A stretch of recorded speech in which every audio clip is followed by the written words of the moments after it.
상위 중위국이고 이렇게 우리가 세계은행에서 분류를 하고 있습니다. 그런데 일반적인 통념하고 좀 다릅니다. 세계은행 분류에 따르면은 네팔이나 짐바브웨는 하위 중진국입니다. 근데 실제 우리가 네팔이나 짐바브웨를 중진국으로 보진 않잖아요. 근데 소득 분류 기준으로 하면은 아마 세계 200개 국가를 쭉 줄을 세웠을 때 뭐 이렇게 자른 것 같아요. 세계는 나름대로 기준으로. 그래서 이 일반적인 통념하고는 이게 맞지 않지만은 그리고 그러니까 고소득 국가도 그 중에서 우리가 중진국으로 인식하는 국가도 있어요. 그래서 일반적인 통념하고 비교해 보면은 이 세계은행 기준으로서 상위 중진국하고 하위 고소득 국가, 그가 이제 우리가 인식하는 중진국이라고 보시면 될 건데, 근데 우리는 공식적인 기준에 따라야 되기 때문에 이제 세계은행 기준으로 살펴보도록 하겠습니다. 그러면은 세계은행 기준으로 봤을 때 이제 이 저소득 국가, 하위 중진국, 상위 중진국, 고소득 국가의 어떤 차이를 쭉 나열할 겁니다.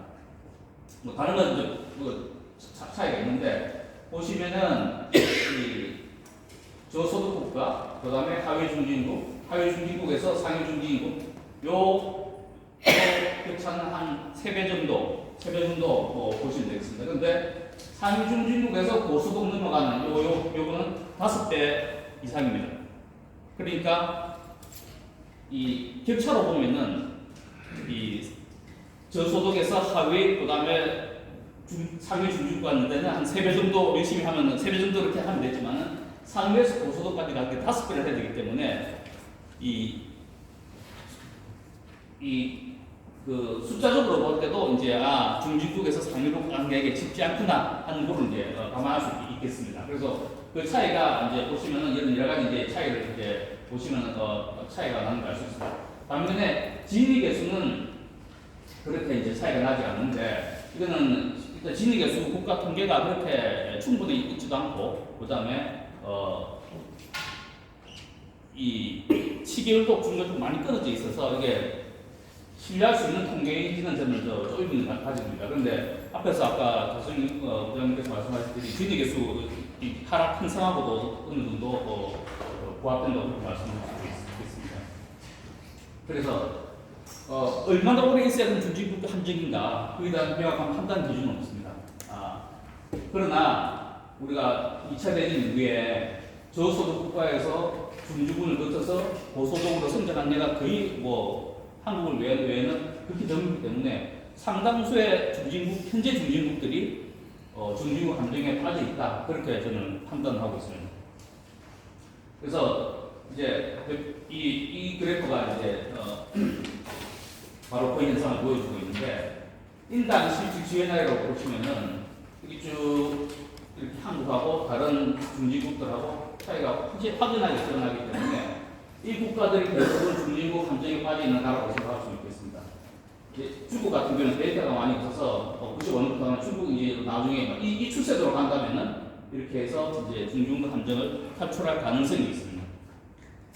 여기 보시면은 이 우리나라는 그러니까 과거에는 그러니까 이 소득을 갖다가 현재 기준으로 봤을 때 1960년도 우리나라 저소득 국가였고 이제 64년도 하위 중진국으로 진입했고 해서 또 진입하는 격차가 3년, 19년, 14년 이렇게 이제 소요된 걸로 보고 나머지 보면은 아르헨티나는 60년대도 상위 중진국이었고 지금도 상위 중진국. 그러니까 거의 중진국 함정이 있다고 보시면 됩니다. 다른 나라 대부분 다 비슷합니다. 비슷해서 이 하위 중진국에서 상위 중진국에 갔지만 상위 중진국에서 고소득 국가로 간 나라는 거의 없다. 그렇게 보시면 되고 그것이 결국 중진국 함정이고 대부분의 현재 중진국들은 중진국 함정에 갇혀 있다. 그렇게 파악할 수가 있겠습니다. 그러면은 결국 박정희 시대라는 것은 자본주의의 어떤 저소득, 중진국, 고소득을 압축적으로 성장한 거기 때문에 결국은 여기 있죠. 캐치압 전문가이신 이분 교수님도 계시지만은 캐치압을 갖다가 이렇게 이 고소득까지 이렇게 성공적으로 이룩한 거라고 볼 수 있기 때문에 결국 박정희 시대는 자본주의 발전사를 압축적으로 이룩한 그런 시대다. 그래서 상업자본주의 지금 현재 뭐 자본주의, 지식주의적 자본주의가 발전을 이룩한 시대인데 이게 상업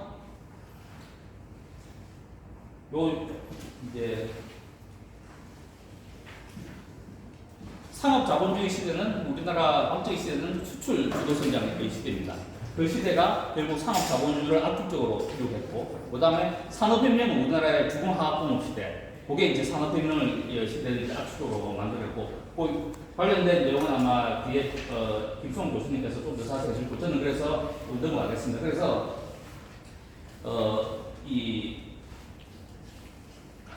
그 핵심에는 결국 기업이 있다.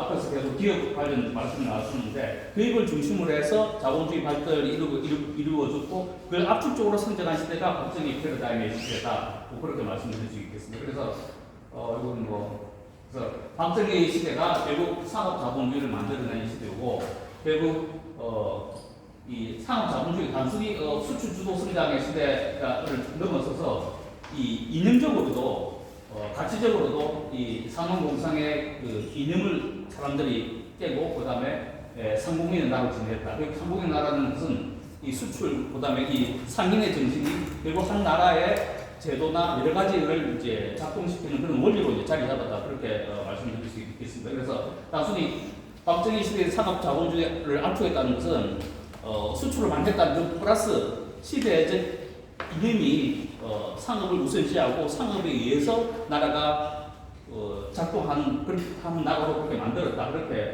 보시면 될 것 같습니다. 아까 고영선 박사님께서 말레이시아 얘기를 하시는데, 부마푸트라고 인종 차별 정책은 그 정책이 없어지지 않는 이유 중에 상당히 이유가 대부분의 국민들이 또는 그쪽으로도 그 정책을 옹호하고 있기 때문에 그런 거거든요. 그 마칼 총리가 그 제도를 없애려고 상당히 했었는데 결국 성공하지 못했어요. 정치적으로 이게 뭐 민주주의 국가에서는 그 득표에 전혀 도움이 안 되기 때문에 결국 그 인도의 그 중국계 차별화 정책은 지금까지 계속되어 있고, 그래서 상당수의 능력 있는 자본과 중국의 자본이 실제 말레이시아에서 상당히 차별받고 있고, 그런 이념이 계속 그 나라 사회에 이제 만연되어 있는 거거든요. 그런 이념이 이제 박정희 시대에 와서는 없어지게 된 겁니다. 산업공상이라는 그런 이념이 없어지고, 그래서 수출 정책이 단순히 이 수출 많이 하는 것뿐만 아니라 사람들의 그 인식에도 수출이 중요하고 수출을 위해서는 이런 계급적인 과거의 계급이 필요 없다 하는 그런 인식을 갖게 된 게 이제 가장 큰 박정희 시대의 유통의 의의라고 할 수 있겠습니다. 그래서 그 다음에 70년대 가면은 이제 아시다시피 이제 그 중화공업 시대, 이 결국 영국의 산업혁명을 단시간에 따라잡은 시대죠. 결국 이게 이제 그래서 영국과 뭐 이런 건 넘어가고요. 독일과 넘어가고, 그 다음에 이제 일본 다 아시는 얘기입니다. 그래서 독일과 일본의 압축 성장이 우리나라의 압축 성장하고 상당히 유사한 그 형태를 띠고 있죠. 그래서 미국 얘기 좀 더 다시 말씀드릴 건데, 결국 박정희 시대의 이 중화공업 육성 정책, 결국 산업 자본주의에서 산업 자본주의 시대로 가는 그거였고, 그게 이제 한국과 독일하고 일본하고 유사하다, 그렇게 말씀드릴 수 있고, 그 다음에 이 차이점은 한국 같은 경우에 훨씬 더 열악했다. 특히 안보 불안에 시달리면서도 중화공업을 이제 정책할 수 있었다는 점과, 그 다음에 독일하고 일본 같은 경우에는 실제 산업화가 이전부터 여러 가지 철도라든가 산업화를 하기 위한 여러 가지 제반 제도나 그 다음에 정책들이 계속 이루어지고 있던 상황에서 본격적으로 산업화를 했기 때문에 그 압축의 정도에 있어서는 우리나라가 독일하고 일본에 비해서 훨씬 더 압축적으로 성장할 수 있었다. 그게 결국 중진국 함정 탈출의 원동력이 될 수 있다. 그렇게 말씀드릴 수 있겠습니다. 미국하고 이제 보시면은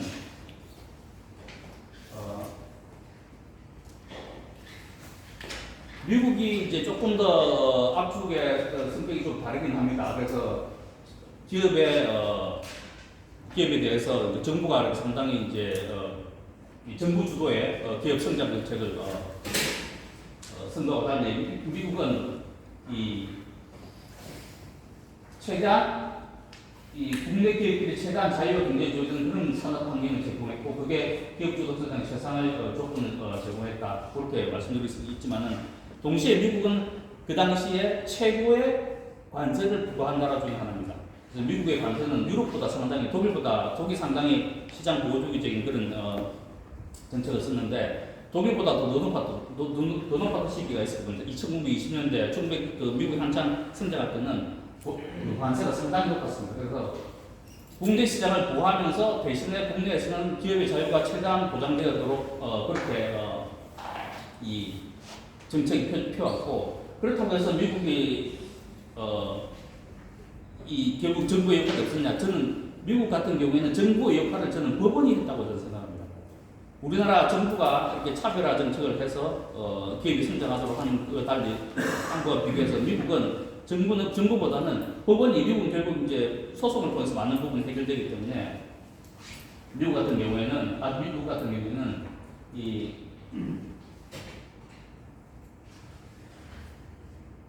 연방 대법원이 재산권과 계약의 자유를 우선시하는 판결을 잇따라내면서 자유반영적 기업 활동이 상당히 도움을 줬습니다. 그래서 연방 대법원이 기업 규제나 그다음에 미국 같은 특히 강한 노동조합에 대해서 상당한 그 보호정책도 헌법에 위배된다는 그런 판결을 많이 해서 정부의 차별화 역할을 정부의 어떤 역할을 그러니까 다른 독일이나 일본 같은 곳에서 한 정부의 역할을 미국은 연방 대법원이 나서서 이렇게 이 차별화 성장 정책했기 때문에 결국 기본적으로는 독일하고 일본하고 우리나라하고 유사하고 그다음 미국은 좀 다른 것 같지만 미국도 결국 우리나라나 다른 독일이나 일본에서 한 기업의 역할을 대법원이 이렇게 실제로 했다고 저는 그렇게 해석을 좀 하고 싶습니다. 그래서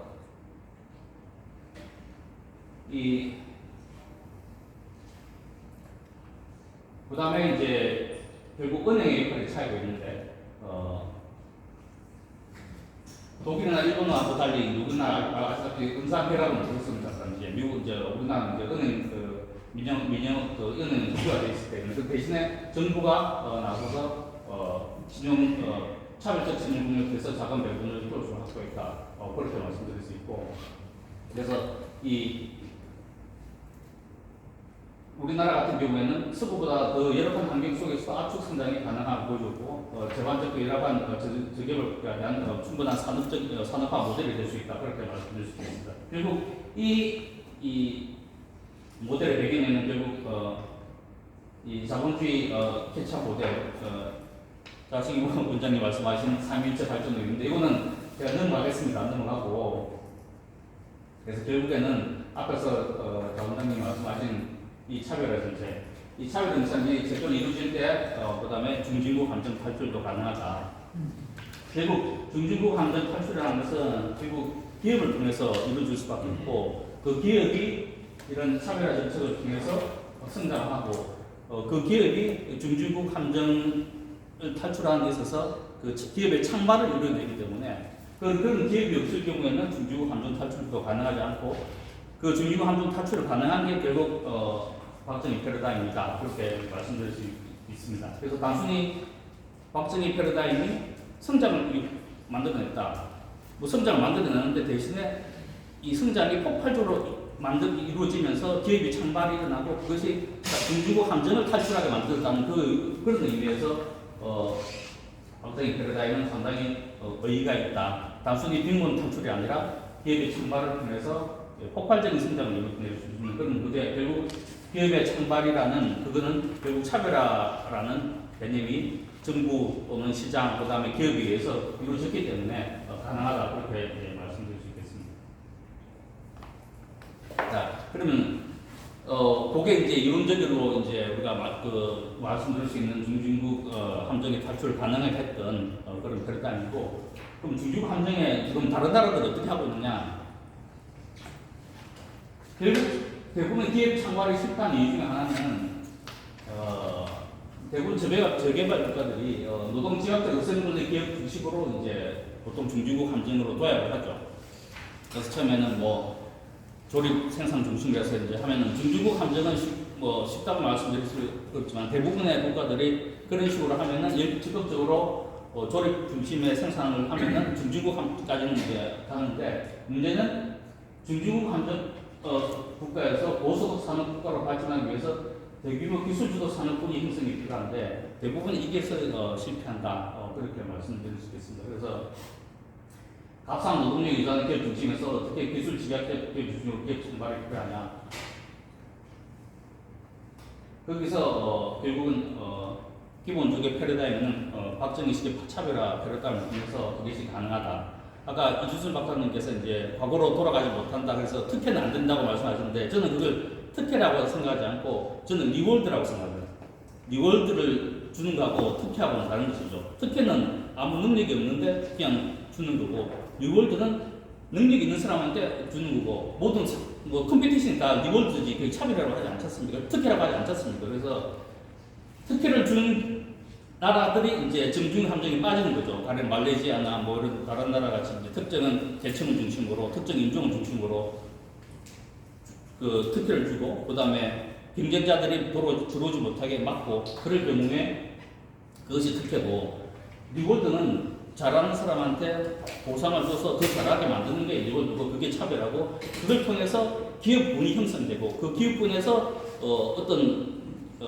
기업군이 모두 다 뭐 이렇게 고기술도 갖다 보장은 없지만 그중 일부 기업은 뭐 능력에 따라서 아니면은 세상의 기술 변화에 있어서 아주 어떤 포인트를 잘 잡아서 특정 기술이 쇠퇴할 때 난 이 기술을 해서 이제 성장의 기회를 잡아서 할 수도 있는 거고. 근데 그 전제에는 차별화를 통해서 기술이 가능한 기업 주도군이 형성되느냐 안 하느냐 그게 중요한데 그것을 중요하게 하는 것은 결국 차별화 패러다임이 필요하다 그렇게 말씀드릴 수 있겠습니다. 그래서 아까도 막 포춘 500대 기업 말씀이 나왔는데 포춘 500대 기업을 보시면은 이제 자가상 보는데 이제 중국이 가장 높게 이제 지금 나왔는데 아까 조동훈 교수님 말씀드린 삼각군이 중국 이 기업에는 국영 기업 그다음에 중국 그 사이즈가 크기 때문에 이게 은행들이 많이 들어와 있습니다. 은행들이 많이 들어와 있는데 이걸 만약 인당으로 나눠 보면은 시장의 그 규모를 갖다가 이렇게 노멀라이즈해서 인당으로 500개 기업 자산을 해보면은 중국은 이제 18위로 밀리고 우리나라는 한 11위 보면 캐나다가 1위로 구성하고 미국은 3등 정도 그렇게 보이고 스위스가 이런 나라가 이제 상당히 소국은 아니지만은 상당히 그 좋은 기업들을 나라의 사이즈에 비해서 좋은 기업들을 많이 보유한 그런 국가라고 할 수 있겠습니다. 그래서 결국엔 어떻게 기업을 성장시키느냐. 그 성장은 아무것도 없는 상황에서는 그냥 시장에 놔두면 기업이 자발적으로 나올 수도 있지만은 압축 성장을 하기 위해서는 정부의 역할이 어느 정도 필요하다. 결국 그게 중진국 함정을 탈출하고 하는 데 있어서 어떤 필요 조건을 이제 만들어야 된다. 그렇게 볼 수 있겠습니다. 그 다음에 이 외국인 기업, 외국 투자 보통 개발 국가들이 하는 게 이제 외국 그 해외 자본 유치죠. 해외 자본 유치에 이제 이게 의존한 경우에 이제 위험성이 있습니다. 결국 해외 자본들은 처음에 들어올 때 저임금을 보고 이제 들어오죠. 그러나 이제 당연히 그렇기 때문에 그 노동제약적 어세 문제 외자기업 중심으로 상황 구조가 형성되고 외자기업에 의존할 경우에 이제 어느 정도 성장은 보장되지만 그 성장이 올라가면서 당연히 임금 수준도 올라가고 그러면은 저임금이라는 비교비는 없어지게 됩니다. 그러면 외자기업은 당연히 의존하게 되고 그래서 결국에는 계속 그 저임금을 목적으로 하는 외자기업들 중심으로만 경제가 구성이 되고 산업구조 고도화에 실패하는 거죠. 대부분의 중진국들이 또 저개발에서 중진국을 갈 때는 외자기업에 의존해서 하지만은 그 이상을 가는 데는 이런 방식으로는 성공하지 못한다. 결국 저개발 국가가 중진국으로 거쳐서 선진국으로 가는 데는 자국기업의 질적 성장이 필수적이다. 우리나라는 잘한 게 외자기업에 의존하지 않고 우리는 나름대로 외자기업을 위해서 수출 보세 지역도 만들었지만은 외국 기업을 투자했지만은 우리는 거기에 의존하지 않고 국내 기업을 차별화된 근거에서 키웠다. 그것이 기본적으로 이 이 중진국 함정 탈출하는 데서 중요한 역할을 하였다고 볼 수 있습니다. 그래서 이 노동지각자 외국 인사기업에 의존하는 그 위험성이 항상 우리는 특히 중진국 같은 경우에는 가지고 있어야 된다 그렇게 말씀드릴 수 있겠습니다. 이상군님. 예. 그다음에 이제 아까 이 차별에서도 실패하는 관련된 대부분 사업 정책에 외국에 하는 경우에 대부분 여기서 많이 실패를 합니다. 사업 정책을 말레이가 대표적으로 실패한 그런 케이스이고 많은 나라는 이런저런 이유로 사업 정책이 효율적으로 작동되지 않는데 결국 거기는 차별화 장치가 내재되어 있지 않기 때문에 실패했다 그렇게 말씀드릴 수 있고 대만 사례가 이제 대표적으로 이제 기업주도 대만이 이제 이 최근에 TSMC 그 성장세를 보면 정말 놀랄 정도인데 TSMC를 보면은 결국 여기서 정부의 차별화적인 역할이 상당히 작동했기 때문에 TSMC가 이제 그렇게 이제 결국 대만도 중유 함정에 극복할 수 있었다 그렇게 말씀드릴 수 있습니다. 그래서 결국에는 이 결국 기업이 중요하고 결국 고부가가치를 생산하는 기업군이 형성돼야만이 결국 중진국 탈출에 성공할 수 있다. 그다음에 중국이 경제적인 기업이 육성하는 방법은 결국 정부가 주인이 되는 게 아니라 이 경제력이 있는 기업 육성 해법은 경제적 차별을 통한 보상에 있다.